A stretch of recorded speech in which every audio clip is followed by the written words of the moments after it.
Time now for a look at what's been happening in the world of sports. Joining us in the studio is our sports editor, Paul Need. Hello, Paul. Hello there.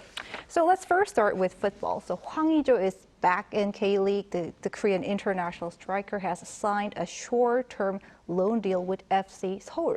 Yes, that's right. He was unveiled by FC Seoul on Sunday afternoon, and he returns to K-League for a 6-month loan deal after 6 years abroad, first in Japan and then in France and Greece. Hwang's case is an interesting one because, having played for both Bordeaux and Olympiacos this season, FIFA rules prevent him from playing for a third club in Europe until next season.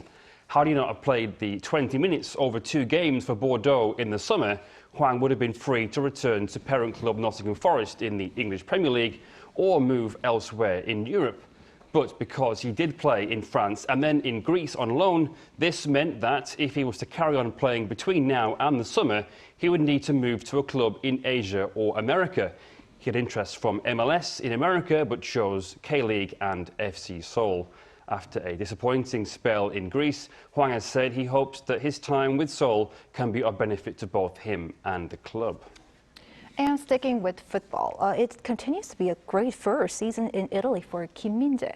Yes, another win and clean sheet for Kim Min-jae and Napoli over the weekend.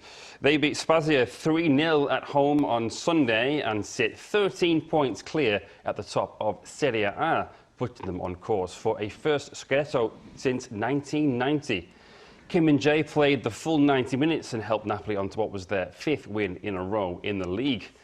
Elsewhere in Europe, Hwang Ui-jo on Saturday had a hand in Wolves' first goal in a 3-0 win over Liverpool. His cutback was turned in by defender Joel Matip for an own goal.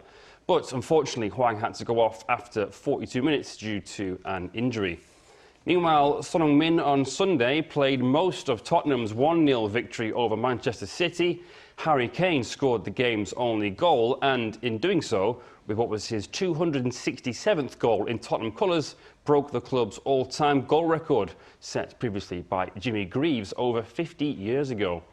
Elsewhere, Lee Kang-in played 78 minutes of Real Mallorca's 1-0 win over Real Madrid. They now sit 10th in La Liga and 3 points away from the European places. And moving on to the short track speed skating, World Cup gold medals for Park Ji-won over the weekend. Tell us more. Yes, that's right. Over in Dresden, Germany for the ISU World Cup short track speed skating. He won gold in the 1,000 metre on Saturday and the 1,500 metres on Sunday. This placed him on 868 points in the World Cup standings for the season and gives him a 234-point lead over fellow Korean Hong Kyung-won. There's just one event to go this season too in Netherlands later this week, meaning the title is now in his crosshairs.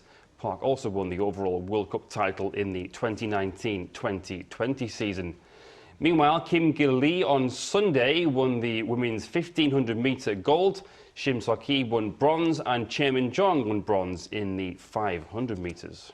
All right, and what about tennis and the Davis Cup? I heard South Korea's team has qualified after a win on Sunday. Yes, and what a dramatic win it was, coming back from 2-0 down to beat Belgium 3-2. Korea won both the doubles and singles events and made history in doing so. It was the first time that Korea has been able to overturn a margin like that in the history of this event. World number 237, Hong Song-chan, overcame Zizou Berg by a score of 6-3, 7-6. This came after David Goffin was unable to overcome Kwon Sun-woo, who came from behind to win 3-6, 6-1, 6-3. He even hit 11 aces. Earlier in the day, Nam Ji-sung and Song Min-kyu beat Sander Gilles and Horan Vilgen in a doubles match, winning 7-6, 7-6.